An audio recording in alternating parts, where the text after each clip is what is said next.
2021 model താറ് എംഹോക്കിന്റെ ലോവറാണ് എന്റെ കൈ ഇരിക്കുന്നത്. അപ്പൊ എല്ലാവരും ഓർക്കും ഇതെന്നാ സംഭവം പറഞ്ഞ സത്യം പറഞ്ഞ ഒരു 30 വർഷം പഴക്കമുള്ള വണ്ടി പോലും ഈ ഒരു രീതിയിലേക്ക് ആകാറില്ല കേട്ടോ.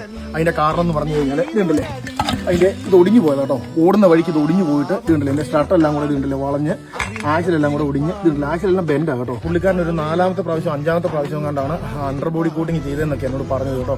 അതിന്റെ കാരണം എന്ന് പറഞ്ഞു കഴിഞ്ഞാൽ ഇത് ഏതാണ്ട് കടൽ തീരത്തോ അങ്ങനെ ഏതാണ്ട് ഭാഗത്ത് കൊണ്ടുപോയി ഓടിച്ച് ആ ഒരു രീതിയിൽ തുരുമ്പിച്ച് കയറി, അതായത് കസ്റ്റമർ ശ്രദ്ധിക്കാതിരുന്നിരുന്ന് തുരുമ്പ് കണ്ടമാനം കയറി. ഇതുണ്ടല്ലേ, ഈ ലോറാമിന്റെ പുറകോശൊക്കെ നോക്കി,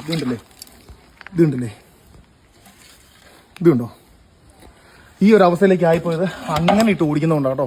അത് മാത്രമല്ല, നമ്മൾ സെക്കൻഡ് ഹാൻഡ് വാഹനങ്ങൾ എടുക്കുന്ന സമയത്ത് നല്ല പോലെ അടിയെ കയറി ഫുള്ള് ചെക്ക് ചെയ്യണം കേട്ടോ. അത് 21 വണ്ടിയാണെങ്കിലും 20 വണ്ടിയാണെങ്കിലും 25 വണ്ടിയാണെങ്കിലും കേട്ടോ, ഇത് ഫുള്ള് ചെക്ക് ചെയ്തെങ്കിൽ മാത്രമേ നമുക്ക് ഈ ഒരു കാര്യങ്ങളൊക്കെ മനസ്സിലാക്കാൻ പറ്റത്തുള്ളൂ. അല്ലാതെ നമ്മൾ ഇത് സെക്കൻഡൊക്കെ എടുത്തുകൊണ്ട് വന്നു കഴിഞ്ഞാൽ നമുക്ക് ഇതുപോലത്തെ ഒരു പണി കിട്ടിയെങ്കിൽ ഏകദേശം 10-36 രൂപയുടെ